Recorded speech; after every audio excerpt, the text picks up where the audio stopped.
Hi YouTube, welcome to another edition of Horror Hands, and for this video I'm going to be showing you all the Blu-rays and DVDs that I got for Christmas and picked up in December. Hope you all had a great Christmas. I'm back from my Christmas break. I had a great time spending it with family and friends and watching Christmas movies and things like that. It's my favourite time of year, so I had a great time and hope you guys did too. Got a lot of things to show you.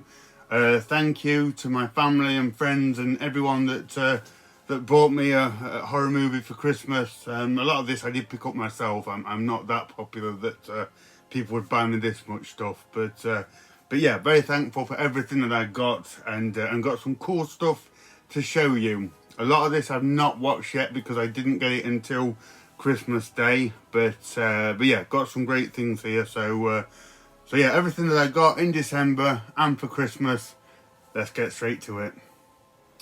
Okay, first up, a little bit out of season, but I got 1031 Part 2. These are like Halloween themed anthologies. I like the first one. There's about 4 of these I think now, so I'm sort of catching up to getting all of them. But yeah, just got the second one in and I'm looking forward to checking it out. I do like anthologies. So yeah, hopefully this will be enjoyable like the first one. Next up, I picked up A Haunting in Venice. This is one that I'm really looking forward to checking out. It looks like quite a stylish, classy movie based on the Hercule Poirot sort of detective stories, and this one involves him like getting into a seance or something and sorts of spooky things happening. So yeah, this one looks like a really good, I don't know, a little bit more kind of upmarket, classy kind of movie. So yeah, definitely looking forward to checking this one out. If you saw this when it came out, let me know what you thought. Next up, I picked up The Addams Family Values. I've never seen the sequel. I haven't seen the original Addams Family for years and years, but yeah, always that sort of bugs me that I don't have the sequel. So yeah, finally got this one and adding it to the collection. I'll watch this one at some point. It looks like a fun movie. But yeah, Addams Family Values, finally got the sequel to that movie in the collection. Next up is an interesting one. Again, I'm looking forward to checking this one out. Like I say, I hadn't had time to watch a lot of these over Christmas, but I got Afraid. I saw this advertised at the cinema actually when I went to watch something, and this is like a family that gets an AI system installed in their house which goes all sinister and things like that. But I do like these AI themed horror movies. It kind of brings horror into the 21st century and just explores that kind of updated theme, that sort of modern day theme.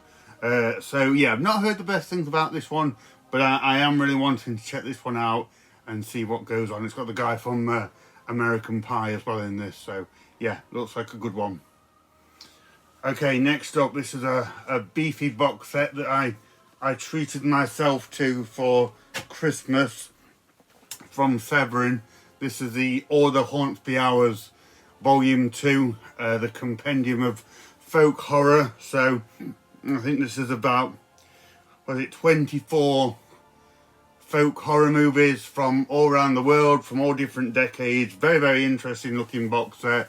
I'm still going through the first one actually. That has some real odd, kooky movies in it, and this one looks like it's much of the same, but really hefty, weighty box set. You get a gorgeous bound book inside, and yeah, again, just looking forward to seeing what kind of rarities are in this one. But really, really beautiful set here from Severin. Really commend them on the work that's gone into to this box set. This is even bigger than the first one. So yeah, All the Haunts the Hours Volume 2, wonderful box set there from Severin. Next up, from Mondo Macabro, I picked up Alucarda. This is one from 1975. Wanted to see this one for a long time. Looks like a crazy one, described on the back as being very bizarre. So yeah, I'll check this one out soon. Hopefully I'm gonna enjoy this one for just being like a bonkers crazy vampire movie, I believe. So yeah, a la carte, good to finally get this one, and I'll be checking it out soon. Okay, from Shudder, I thought this was a new film, but it's not. It's a movie from 1972, and it's like a long lost George Romero film, and it's the amusement park. So yeah, this was okay. It's a terrifying theme behind it. It's an aging guy in his 70s, and the realization that he's sort of slowing down and coming to the end of his life, told against the backdrop of an amusement park. It's alright. It's not really my kind of film. I didn't think it was great, but I get what they were going for. It's very kind of darkly poignant and pretty terrifying in terms of the message that it brings.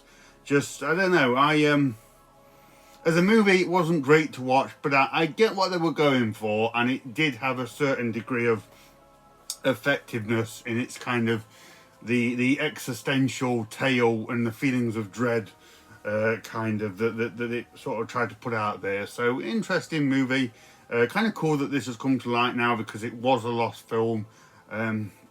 Yeah, interesting one. I'm still kind of going through this one in my mind. So yeah, definitely a curious little movie. Right, next up from AGFA, it's another one of these Bloodorama triple bill movies. I have the first one. This has got Love Goddesses of Blood Island, Follow That Skirt, and The Undertaker and His Pals. So just three real kind of grimy, trashy, sort of drive-in fodder movies here. I will check these out at some point. But yeah, nice packaging and presentation for these kind of movies. So yeah, good to get them in the collection. Okay. Oh yes. Right. Yes. One that I was really excited for. I did a video on this one, and it's Blood Tracks on Blu-ray from Vinegar Syndrome. An awesome heavy metal slasher film, finally on Blu-ray. And I did rewatch it again, and I have to say I enjoyed it even more than what I remembered. Great to see it get a nice release, a nice transfer. Just such a cool movie with these heavy metal rock stars in the snowy mountains being attacked by inbred cannibals. Kind of think Hills of Eyes, but in the snow. And it's just an awesome movie. I've heard a few people moaning about some audio issues on this Blu-ray. I have to say mine played no problem. The sound was great. I thought Vinegar Syndrome had done a great job because I have seen it in previous really bad transfers and VHS rips, and I thought it looked and sounded great. But yeah, Blood Tracks, such a fun movie from the 80s, and didn't disappoint again on rewatch. Yeah, such a cool release. Next up from is it Degaza Video, I think this is. This is Cannibal the Musical. Good to finally see this. I've known about this film for a long time. This is a movie from the early 90s from the people that would go on to create South Park, and it's a kind of a humorous musical story of the Alfred Packer thing, where he went out on like an expedition in like the old frontier western times and ended up eating all of his crew. I think he was tried for cannibalism or something. Yeah, this is a story of that told through the crazy humorous eyes of the South Park creators. I loved it. I had a great time watching this. It really made me smile. It was very funny. I'm still humming a lot of the tunes and the songs to this one. So yeah, great to finally see this one and enjoy it so much. It's more of a silly kind of movie. There is some good gore in it, some elements of cannibalism and things like that. But yeah, this one was just such a fun one to watch. Yeah, I really enjoyed it, and lovely edition of this one. So yeah, great to see this get the Blu-ray treatment, and yeah, I had a real fun time watching Cannibal the Musical. Next up from Dark Star, had to get some Christmas horror in, so I got Carnage for Christmas.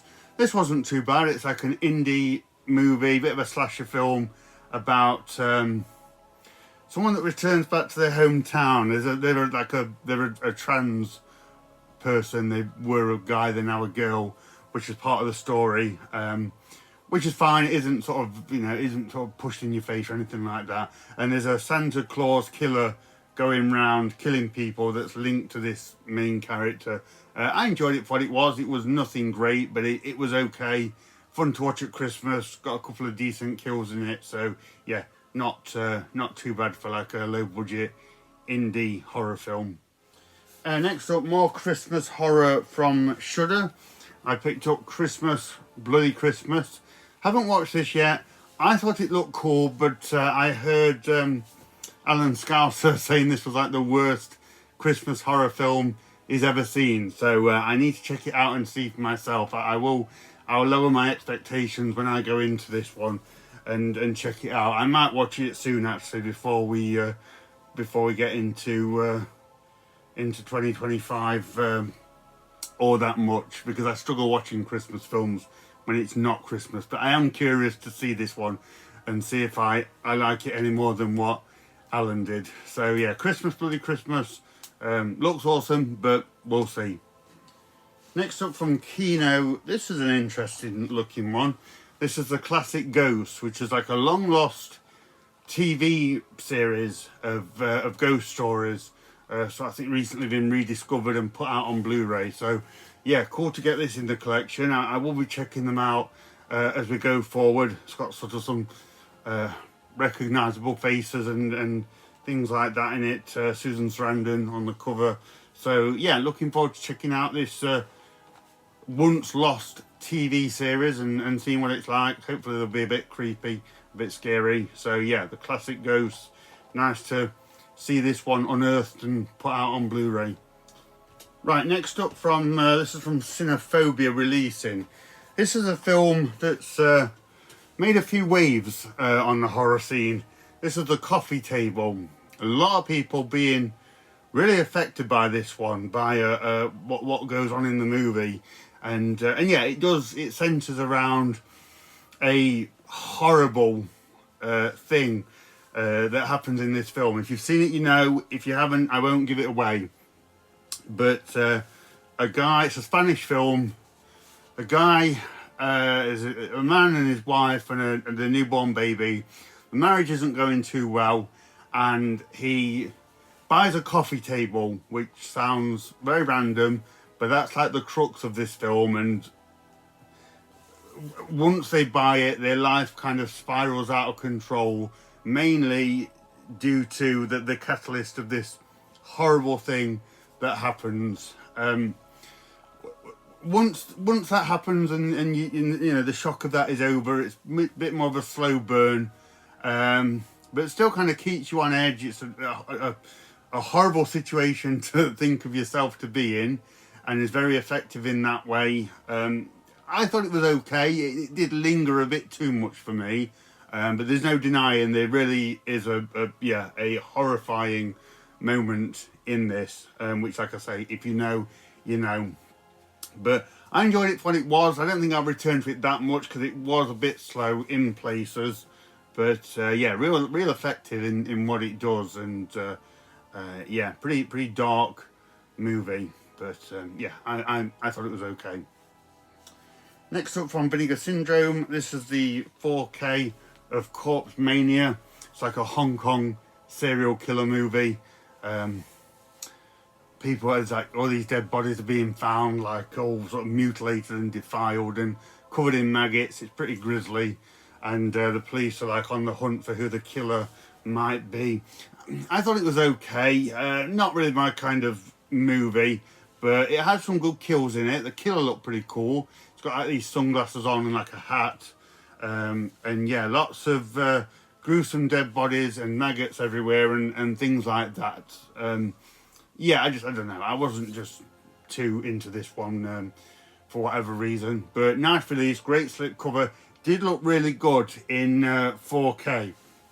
I think this movie's from like 1981 and it didn't look it at all. So fantastic transfer from Vinegar Syndrome on this one for Corpse Mania. Next up from Film Masters, two Klaus Kinski movies here. Creature with the Blue Hand and Web of the Spider. I've not seen either of them.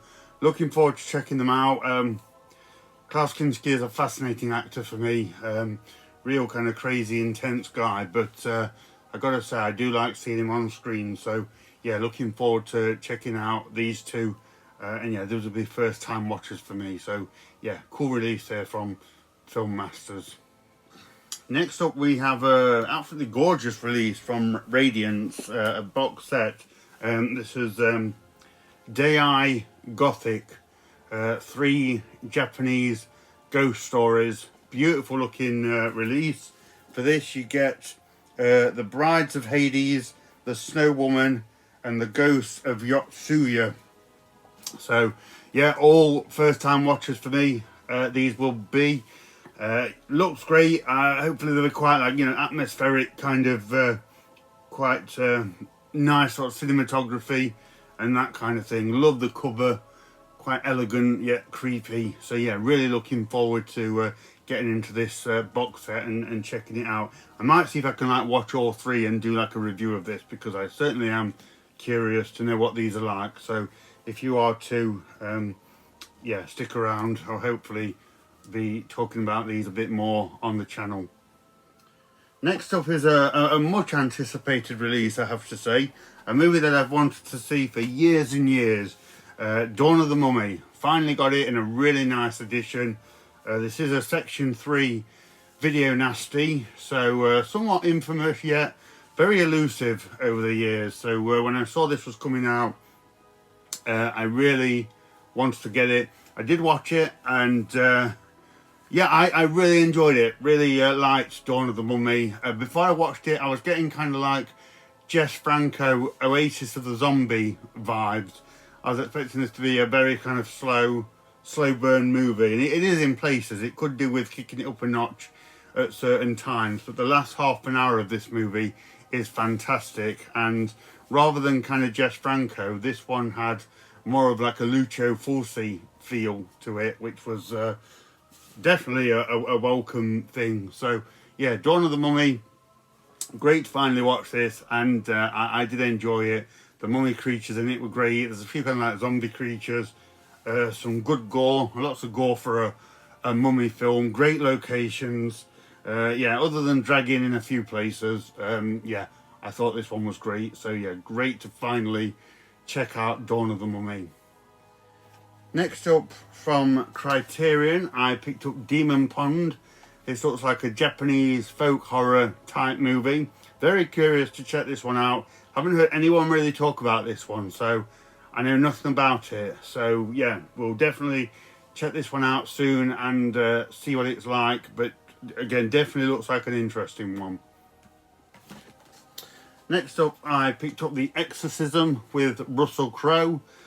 I'm not sure if this is linked to the Pope's Exorcist. Sure someone will let me know in the comments. But again, I'll watch this. I'll check it out soon and see what it's like. Pope's Exorcist I thought was okay, but I enjoyed seeing Russell Crowe in that kind of role. So great to see him in a reprised or a similar role. So yeah, The Exorcism, I'll check it out soon. Next up from Vinegar Syndrome, I picked up Forgotten Jolly Volume 7. So 3 more of these Giallo movies. You get Mystery, Obsession and Sweets from a Stranger. Never heard of either of them. So yeah, I'll get round to this at some point. I mainly just get these because I've got them all, so it's cool to keep up with them. Giallo's not my favourite subgenre, but I do like these box sets. So yeah, good to get this one in, and I will. I've got a few of them to catch up with actually. So yeah, I'll have to stick this one on the list. But yeah, really nice release from Vinegar Syndrome. Next up, I picked up Ghostbusters Frozen Empire. This looks okay. I thought Afterlife was alright. I'm kind of of the opinion that Ghostbusters should stay in the 80s, but they keep making these movies and they are enjoyable enough. This one looks like the 3 surviving original Ghostbusters come back, so that's cool. I'll enjoy seeing that, I'm sure, and hopefully there'll be some cool I don't know, frozen snow creatures in this or something. So yeah, I will watch this one soon, and hopefully I'll enjoy it for what it is. Next up from Vinegar Syndrome, I picked up The Ghost Dance. Really like this one. This was a first time watch for me. Watched this with Steve from 80s Film Fan, and we both thought it was good. Kind of like a slasher, but a bit different because it's based on like a ancient Indian sort of burial ground curse. So this Indian chief guy goes around killing people in like a museum and at this excavation and things like that. So I really liked it. Thought it was a really good film, and yeah, definitely one that I can recommend if you like your 80s slashers or want to see something a bit more different in theme. Yeah, The Ghost Dance, really good. Next up, I picked up Haunter. Again, this looks good, like a pretty spooky one. I think it's a bit of a reverse thing, where it's like they're the ghost and it's following them. It's a bit like a kind of The Others kind of thing going on in this, like a big creepy house. So yeah, looking forward to checking out this one soon. Next up, this was a gift from Steve from 80s Film Fan, so thank you for that. This is Hideous, the full moon monster movie. I did watch this and liked it. This was full moon doing what they do best, unleashing some small weird little monsters on these characters in like this sort of big gothic mansion kind of setting. Not the best one I've seen from Full Moon, but still good. Got some good practical effects and things like that. So yeah, good to finally check out Hideous. If you like Full Moon, I'm sure you'll find this one enjoyable. Okay, next up was a really generous gift from Steve from 80s Film Fan. The big 4K release of The Hitcher. Steve gifted me this. He got it a second time because there's a slight bit of damage on the corner to this. Honestly, I can't even show you on video. It's the most minimal little knock, but I know he wanted it in perfect condition, which is completely understandable. If I'm getting this for free, I'm certainly not going to complain about a little mark on it. But yeah, thank you so much for this, Steve. Lovely edition of this movie. There's been lots of unboxings of this on YouTube, and it's a fantastic set.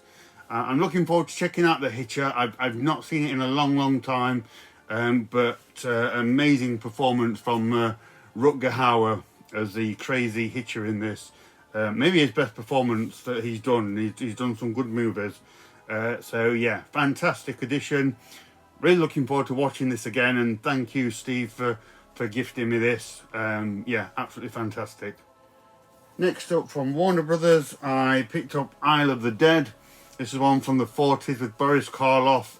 In this one, he goes to like this Greek island, and they're in like the midst of a bit like a vampire curse, that kind of thing. This was okay. It was a bit slow for me. There wasn't all that much vampire action or any kind of vampire effect or anything like that. It's quite heavy on the talking. Not one that I'd return to, but good to finally check it out. Boris Karloff was cool in it. Always good to see him, but I've seen him play better characters. So yeah, Isle of the Dead, okay, but I think a one-time watch for me. Okay, next up, another movie. I have wanted to see this film for years and years, and it's been hard to get and very elusive and always expensive when I see it, but it's finally got another Blu-ray release, and it's Lady in White. Don't know anything about it. I know it's a spooky ghost story from the late 80s, and I'm leaving it there. I want to go into this not knowing much, and we'll see what it's like. I don't even know if it's a very liked film or not. It's just one that I have always known about, always seen, and I've never been able to get. So finally got Lady in White, and I can't wait to watch it. So yeah, great to tick that one off the old to get list. Okay, next up, I got Longlegs. I've had a lot of comments on the channel about this one. People really liking it and saying I need to watch it. A lot of people saying they didn't like it. It was really underwhelming. When I did my most overrated horror films a few months ago, I think this one came out at like number 10 based on everyone's votes, so it's definitely divided people. I did watch it. I have to say I was kind of disappointed with this. It didn't do a lot for me.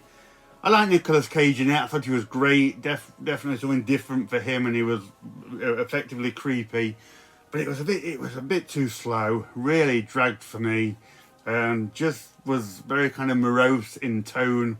And yeah, I didn't get much from it, unfortunately. I can see why people liked it. It is different. It has a distinct style. But I can see why people didn't like it as well. And yeah, I have to say, unfortunately, I'm more in the camp that I was underwhelmed. And yeah, this didn't do all that much for me. I would like a bit more of Nicolas Cage as well, because I did think he was fantastic in this. But yeah, I didn't care too much for it, unfortunately. Next up is another movie that I've wanted to see for years and years. I've done quite well for that this month. And it's Lord of Illusions, Clive Barker's movie from the 90s, 95 I think.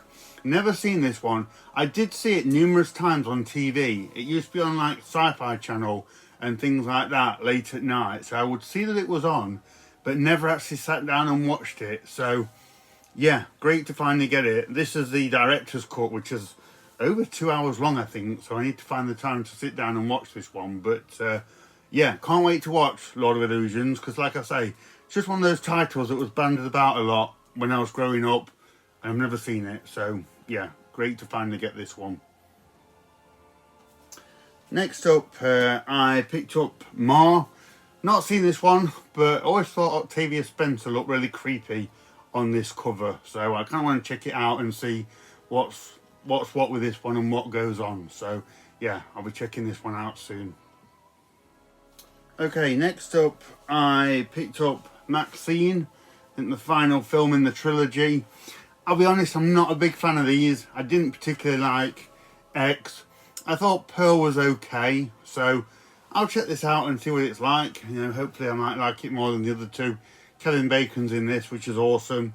So I'll see what it's like. If you've seen Maxine, let me know what you thought. It's never going to be my favourite trilogy of films, but yeah, we'll see. I'm curious to know what happens in this one and sort of what the third film does. So yeah, Maxine, we'll see what it's like. Next up, I picked up The Mousetrap. This one just looks like a pretty fun, kind of low budget slasher film. I like the look of the killer. It's like a Mickey Mouse looking killer there. So yeah, this should be a kind of a decent take your brain out low budget slasher film, I imagine. Next up, I picked up Night at Eagle Inn. Not seen this one yet. Looks like a spooky kind of haunted hotel movie. I'm getting Innkeepers vibes from this one, which is a film I enjoyed, albeit it was very slow. So hopefully it's kind of on that sort of level, but maybe having a little bit more happen. If it does, I think this will be a good movie. So yeah, we'll see. Next up, from 88 Films, I picked up Orgasmo. Pretty nice edition of this. This is a giallo film from the late 60s, directed by Umberto Lenzi. So yeah, I'll get around to this at some point. I am always impressed by Umberto Lenzi's range, because he's done everything from, you know, the most infamous like Cannibal Ferox to like slashers and giallos and things like that. So yeah, I'm always interested to see what his movies are like. So yeah, Orgasmo, I will get around to this one as soon as I can. Next up, from Mondo Macabro, I picked up The Other Side of the Mirror. This is a Jess Franco one, but from what I've kind of read about it, sounds like one of the more stylish Jess Franco movies. So hopefully that's the case, and we'll see. When he's good, he's good. When he's not so good, he's pretty unwatchable. So this one could go either way, but hopefully it will be an enjoyable film. Okay, next up, I picked up Prey, the latest of the Predator films. I didn't like this one, guys. Yeah, this one wasn't for me. Predator goes woke in this one. I know that's a common complaint in nowadays, but oh gosh, yeah, I didn't like this. I did kind of like the sort of the Comanche Indian setting. That was, at least they tried something different. But the main woman in this, I didn't like her character at all. There was a great deal of kind of belligerence and entitlement to her. She was sort of insisted on being this warrior character that I just didn't buy her to be, and she kind of got herself and her tribe in more trouble rather than anything. The Predator elements are okay. The Predator looked alright. It just, I didn't like it. All this movie did was make me hanker for Predator 1 and 2, to be honest. So yeah, I didn't like it, unfortunately. Okay, next up from Raro Video, I picked up Revenge of the Blood Beast. Actually, this was a Christmas present from my sister. I asked her to get me this, so thank you to her for that. Goodness knows what she made of this cover. But yeah, this looks like a good one. It's from Michael Reeves, who did Mark of the Devil, which was cool. I think this is an early one from him. So yeah, it looks like a nice release, cool artwork. So yeah, I will check out Revenge of the Blood Beast soon. Yeah, let me know if you've seen this one. I think it's also called She Beast. So yeah. Next up is a crazy little release from AGFA, and again, one that I've been curious to see for a long time, having heard about it and heard the title banded about over the years. It's Santa Claus Conquers the Martians and Other Holiday Hallucinations. So yeah, Santa Claus Conquers the Martians is one from the 60s, and I think it's really like one of those just so bad it's hilarious type movies, sort of you know, Ed Wood level robot monster kind of charmingly bad movies. And there's I think a couple of other things on here as well, similar kind of inept holiday movies and TV things. So yeah, again, I've kind of missed the boat because Christmas is over now, but I do want to watch this, so I might check this one out soon and just see what it's like. Yeah, I'm expecting bad, but kind of funny at the same time. Okay, another beautiful and beefy box set from Severin. This is the Sensual World of Black Emmanuel. So all of the Black Emmanuel films where she's played by Laura Gemser. So there's all sorts in here. You got the Cannibal one, the Women in Prison movies. I think Emmanuel in America's in this one with like the snuff footage storyline. So yeah, I will. I'll go through this at some point. I have to say, Laura Gemser is the only Emmanuel that I've seen. I've never seen the French movies or anything like that. These are more my kind of Emmanuel films. They're more kind of grindhouse sort of movies. But yeah, absolutely gorgeous box set from Severin. I think as well, if I'm not mistaken, there's a documentary on this about the films of Joe D'Amato, which sounds very interesting for me. So yeah, again, very hefty, heavy, bulky box set. This was on Severin's website with 50% off, so I had to get it when I saw that. So yeah, I will go through this at some point. It's another one that comes with a big book as well about the movies. So yeah, awesome. Really happy to get this box set for the collection. Next up, another gift from Steve, 80s film fan. Thank you for that. Shadow Zone, another full moon movie, one that I haven't seen. So yeah, looking forward to checking this one out. I'm sure I'll enjoy it. I always like full moon movies to some degree. So yeah, looks like a cool one. And again, thank you, Steve, for this. Next up from BFI, I picked up Staracre. This is another folk horror film from the UK, set in Yorkshire in the 1970s. It's a husband and wife and their young child, and the child starts to display some really horrible, violent behaviour. It's kind of sort of centred around that, but it's like folk horror, so it's all kind of based on like, I don't know, the earth and the ground and things like that. It's alright. It's got Matt Smith in it, who I think is a fantastic actor, so great to see him in a movie like this. It's good for what it is. It's got that kind of sort of slow burn, earthy feel of dread that a lot of these folk horror movies do. I think if you like folk horror, you'll enjoy this, but if you want more kind of crazy, gruesome horror, this will be too slow and boring for you. But yeah, so I liked it for what it was. Next up, I picked up a movie called The Stay Awake. I don't know anything about this. I just thought it had a cool looking cover with those eyes. Yes, I can be that simple when it comes to movies. Looking at it, I think it's a bit of a slasher film from the late 80s. But other than that, I don't know anything about it or what it's like. I will check it out soon. Okay, next up from Vinegar Syndrome. This is a really cool release. This is the 4K of The Tenant, the Roman Polanski movie. I have to be careful of it with my hands, but it kind of opens up. I'll show a picture, but the front opens up, and the 4K is inside. There'll be unboxings of this on YouTube that show it off better than what I could, but really nice, kind of clever release there from Vinegar Syndrome. This is a movie that I've wanted to see for quite a long time. I'm not a big fan of Roman Polanski or his movies, but I have heard of this one banded around over the years, so I will check it out. And like I say, definitely worth looking up some unboxings of this, because it's a very intricate little design. So yeah, cool release there from Vinegar Syndrome.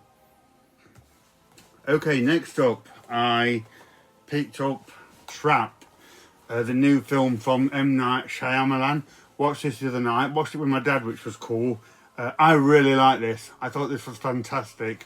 In this one, Josh Brolin, it was great to see him again on screen. He takes his teenage daughter to like a pop concert. And I'm not going to give anything away, but he starts to notice just strange details and just weird things, and yeah, kind of goes through the evening. And I won't say too much, but there's something is happening, and they're after somebody, and Josh Hartnett is sort of slowly working this out over the course of the concert. I really like this. I thought it was really well made. The first half in particular at the concert, as things slowly start to unravel, is fantastic and quite like Hitchcockian in the way that it develops. The second half, where they kind of sort of throw it out there more and it gets a bit crazy, it lost me a bit, but I still really enjoyed it.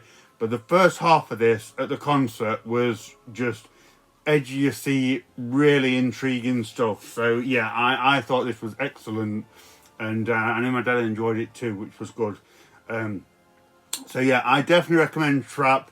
The first half of it is amazing, and still good after that, but yeah, I love how the first part of this unwinded and started to reveal things. So yeah, great movie. Next up, a big pickup for me. I was able to get it, Trick or Treat, the limited edition 4K. This sold out in the blink of an eye, but yeah, I was able to grab it. I got this cover, which I do like this cover. So yeah, great to get Trick or Treat. I know this was a really popular film from the 80s, which is probably why it sold out so quickly. And I know they are bringing out a standard edition, so that's good for the people that weren't able to grab it. So yeah, Trick or Treat 4K from Synapse. Yeah, just have to get it, to be honest. I'm really looking forward to seeing it again. Not seen Trick or Treat for years, and I've only seen it once. So yeah, it'll be good to revisit this one. And lastly, for this update, I picked up You Might Be the Killer, which is a really fun slasher film. Very kind of, what's the word, meta, but self-referential, reference a lot of other movies like Friday the 13th. Really good. It's this camp counselor who, it's sort of, the movie starts kind of at the end, where he's like the final guy, everyone's dead, and the killer's after him. And he rings up his friend, played by Alison Hannigan, and he's like, oh my god, there's a killer after me. And I'm not giving anything away here, because you find out very early on, but she kind of deduces that he's actually the killer. And so yeah, clever how it plays out. I enjoyed it. It was a fun little slasher film, and it sort of does something different by kind of turning it on its head and looking at it in a bit of a different way. So yeah, if you want to see an alternative fun slasher film, maybe check out You Might Be the Killer. So that's everything that I got in December and for Christmas. Again, thank you to my friends and family for contributing to that haul. Let me know what you think of any of those films. Thank you very much for watching, and stay tuned for more videos.